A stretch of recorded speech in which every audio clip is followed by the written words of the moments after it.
नमस्कार, प्रणाम, जोहार। जोहार इसलिए क्योंकि मैं झारखंड की राजधानी रांची में हूँ और यहाँ एक मंदिर है तपोवन, और जिस मंदिर को लेकर कई सारी कथाएं हैं। लोग कहते हैं कि मिथ भी है, लेकिन मैं उसके साक्षात आपको रूबरू करवाऊंगा वहाँ के जो महंत हैं उनसे। और वो मंदिर का निर्माण जो अभी फिलहाल होने जा रहा है वो राम मंदिर अयोध्या के तर्ज पर ही होने जा रहा है। और उसकी सबसे बड़ी खासियत मतलब यूँ कह लें कि वो नागर शैली में होने जा रहा है। नागर शैली भारत के उत्तर पश्चिम पूर्वी भाग में काफ़ी प्रचलित है, एक्सेप्ट दैट वेस्ट बंगाल। बंगाल में नागर शैली नहीं होती है। तो उस नागर शैली के जो प्रकांड लोग हैं, शिल्पकार हैं, वो यहाँ पर आकर काम करेंगे। और उसके लिए अयोध्या से उसके निरीक्षण के लिए हमारे साथ अयोध्या से भी एक संत जुड़े हैं, उनसे भी मैं रूबरू कराऊंगा। तो सबसे पहले मैं परिचय कराता हूँ, आप कहाँ से आए हैं, आपका शुभ नाम क्या है और यहाँ आने का उद्देश्य क्या है। जैसा कि अयोध्या में श्री कनक भवन ख्याति लब्ध संस्था है, उसी के प्रांगण में लाल साहब दरबार के नाम से स्थान का नाम, जो तपोवन के पूर्वाचार्यों के ग्रहित ही स्थान निहित है, जिसके माध्यम से आज हम श्री अवध से लेकर के आपके प्रांत रांची तक चले आए हैं। जो नागर शैली के तर्ज पर श्री राम जानकी तपोवन मंदिर का भव्य और नव्य निर्माण दोनों ही होने जा रहा है, जिसका उद्देश्य हम आम जनमानस को कल्याणार्थ, सार्वजन हिताय और सार्वजन सुखाय के लिए कर रहे हैं। और इसका कल हम लोग शिलान्यास करेंगे, जिससे संपूर्ण भारतवर्ष में अवध में एक तो राम मंदिर बन चुका है, द्वितीय राम मंदिर आपके शहर रांची में बनने जा रहा है, जिसका आप सभी नगरवासी, क्षेत्रवासी और राज्यवासियों के लिए गौरव की बात है। नागर शैली के जो शिल्पकार हैं वो कौन हैं और उनकी परंपरा कितने दिनों से और कहां से चली आ रही है, उसके महत्व के बारे में थोड़ा बताएं। जैसा कि आप हमें ज्ञात है, नागर शैली बहुत प्राचीनतम हमारी धरोहर है, जो आज से लगभग 7वीं पीढ़ी में अभी आ रहे हैं। आशीष सोनपुरा जी, उनके दादा के द्वारा सोमनाथ मंदिर का निर्माण कराया हुआ है, उनके पिताजी के द्वारा श्री राम जन्मभूमि का निर्माण कराया हुआ है, जिसमें उनका भी सहयोग रहा। और अब श्री राम जानकी तपोवन मंदिर का भी निर्माण उन्हीं के आर्किटेक्चर के हिसाब से होने जा रहा है। तो यूं कह लें कि अयोध्या का एक छोटा स्वरूप रांची को मिलने जा रहा है यहाँ के सनातनी। निसंदेह हमारे राम राज्य की स्थापना पुनः होने जा रही है। जैसा कि 492 वर्ष बाद राम मंदिर का हम लोगों ने मंदिर बनते हुए देखा, वैसे ही 400 साल पुराना लगभग तपोवन का भी इतिहास है, जिसको हम लोग नव निर्माण करने जा रहे हैं। 400 वर्ष पुराना तपोवन का इतिहास है।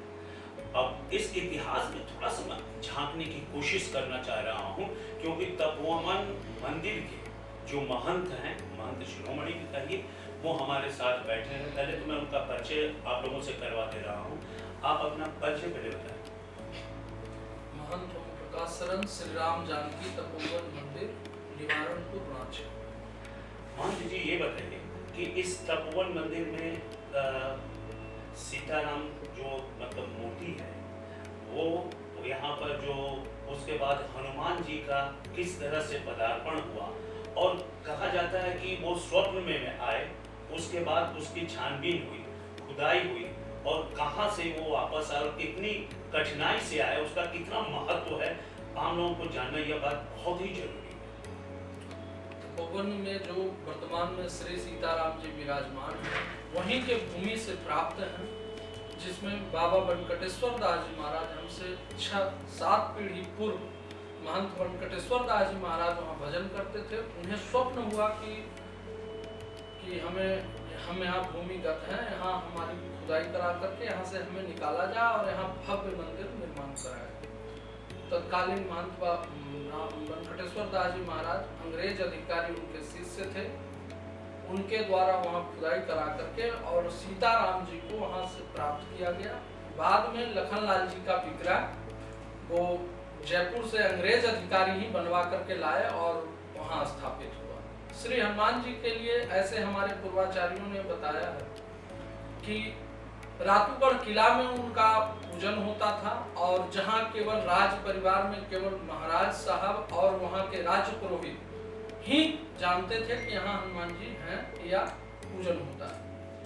बाद में जब महंत रामदास जी महाराज को स्वप्न हुआ कि यहाँ हमको यहाँ से स्वतंत्र कराकर मंदिर में लाया जाए तपोवन, तो महाराज जी को ये स्वप्न आया हनुमान जी के तरफ से कि वो कैद हैं रातू किला में, वहां से स्वतंत्र कराया जाए। जी बिल्कुल। तो महाराज जी को जो स्वप्न आया, महाराज जाकर के रातूगढ़ में महाराज साहब को संदेश भेजवाया। महाराज साहब ध्यान नहीं दिए, तब महाराज 2-3 दिन वहां रुके, पर उन्होंने ध्यान नहीं दिया तो महाराज जी चले आए तपोवन स्थान। फिर हनुमान जी का ही स्वप्न है सो महाराज उस समय के तत्कालीन रातू महाराजा को स्वप्न हुआ। रातू महाराजा पुनः महाराज जी को यहाँ तपोवन में खबर भेज करके बुलवाए और महाराज जी से महाराज को ये इच्छा था कि कहाँ पे हनुमान जी हैं ये महाराज बताएं। तो जब महाराज को कहा गया तो महाराज ऐसो बीच राज दरबार के बीच भूमि में ही अंतर्गत थे, जहाँ केवल महाराज और राज पुरोहित जाया करते थे। महाराज ने सही जगह का ऊपर से चिन्हित किया कि यहाँ खुदाई करवा दीजिए, हनुमान जी यही है सो। फिर महाराज ने स्वयं महाराज जी को लेकर के अंदर हनुमान जी का दर्शन कराए। बाद में महाराज ने कहा कि हम हनुमान जी को आपके यहाँ पहुंचवा देंगे। उसके बाद 8 दिनों में हनुमान जी रातूगढ़ किला से तपोवन आए और प्रतिष्ठा उनकी हुई। आज भी उनकी पूजन पद्धति जो अयोध्या का हमारा परंपरा रहा है वो परंपरा से चल रहा है और निरंतर चलता रहेगा। अब तो ठाकुर जी की कृपा से झारखंड वासियों को नया राम मंदिर भव्य मिलने वाला है, जो चूंकि हमारे यहाँ एक इतिहास और भी है। रामनवमी झारखंड का बहुत ही, इस रामनवमी मतलब हमारे यहाँ इतना उत्साह, हिंदू समाज का सबसे बड़ा पर्व अगर हम लोग कह लें तो वो भी कम है। चूंकि हमारे यहाँ भगवान राम का जन्मोत्सव होता है और हमारे यहाँ के राम भक्त हनुमान जैसे डटे और हनुमान ध्वज लेकर के पूरे झारखंड को रामनवमी में, अगर पूरे भारत में देखा जाए तो झारखंड का रामनवमी का छवि ही अलग है और उसका देखने में उस दिन ऐसा लगता है कि पूरा झारखंड राममय हनुमानमय हो चुका है। इस बार कुछ ज्यादा ही हुआ था, क्योंकि मुझे लग रहा है कि पिछली बार जब कुंभ इलाहाबाद में हुआ और उसकी छवि यहाँ पर भी दिखी, और मैं भी पिछले 25 वर्षों से यहाँ पे कवर कर रहा हूँ रामनवमी, जन सैलाब इतना ज्यादा पिछले 25 वर्षों में नहीं दिखा था। और इसी को बोलते हैं, जिस तरह से इन्होंने बताई राम की कथा, प्रभु हनुमान की कथा, और जिस ढंग से उन्हें बाहर लेकर आया गया, बहुत कम लोग इस झारखंड में या देश में जानते होंगे। और यही है सनातन है, जो शाश्वत है, जिसका अंत नहीं है, ना आदि है ना अंत है, वही सनातन है। लेकिन भव्य मंदिर के निर्माण की बात अगर मैं कहूँ तो किस पत्थर से कितने समय में, और उसके जो शिल्पकार हैं वो लोग कब तक उसको बना करके तैयार करेंगे, झारखंड वासियों को कब तक दर्शन करने को मिलेंगे? जैसा कि सभी को ज्ञात है, नींव से लेकर के शिखर तक नींव भी पत्थर के होंगे और ऊपर जो है सारे मार्बल के लगे होंगे, जिसका मकराना मार्बल कारखाने से आ रहा है। और 3.5 वर्ष का समय हमसे इंजीनियर साहब मांगे हैं, तो उसको 3 वर्ष 3.5 वर्ष हम लोग मान करके अनुमान चल रहे हैं कि 3.5 वर्षों में हम झारखंड में राम मंदिर की स्थापना कर ले जाएंगे। यानी कि झारखंड को अयोध्या के बाद एक दूसरा हूबहू राम मंदिर मिलने जा रहा है। और इसमें खर्च कितना आएगा? लगभग लागत तो 100 करोड़ का है और आगे जितना ठाकुर लगा ले वो कम है।